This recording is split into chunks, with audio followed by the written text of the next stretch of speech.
Revelation 2574.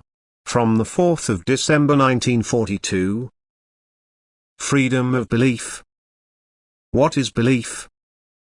The human being must not be forced to believe, because otherwise becoming perfect would be impossible, for something forced is something imperfect. Hence freedom of faith must be left to people, and therefore God can neither lead them to faith through evidence nor cause them to do so through miracles. He can only impart certain teachings to them and try to influence them to use the gifts of understanding so that they can decide for themselves for or against the teachings imparted to them, whether they want to include them in their body of thought and affirm them with their heart. Then their faith can be called free and thus also beneficial. As soon as people are pushed into a certain school of thought, as soon as they are systematically educated into a faith, this faith is worthless as long as the person himself has not taken a mental stand on it. A learned faith cannot yet be called faith. The heart's attitude towards it determines whether the person may call himself a believer.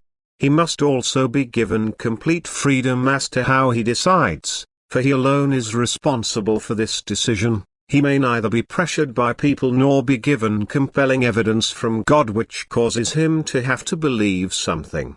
The only guide is the inner voice, the divine help, which gives the human being small hints so that he can easily find the right faith. As soon as God's love expresses itself extraordinarily through a person, it will always happen in such a way that the person will nevertheless not be forced.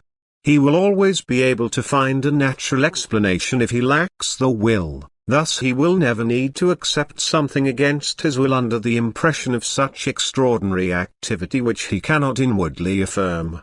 And therefore it is irrelevant in which school of thought a person is educated, for only his own thinking makes him responsible, for this thinking shapes the faith in him according to his will.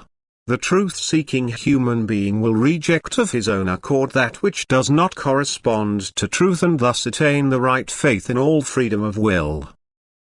But so that he can come to the right decision through reflection, the truth must also be presented to him by people who themselves stand in the truth. He has the duty to examine everything before he accepts it, and through this examination and reflection he takes a stand on it, and now he can also make a decision. He can choose which of the teachings presented to him appears to him as truth.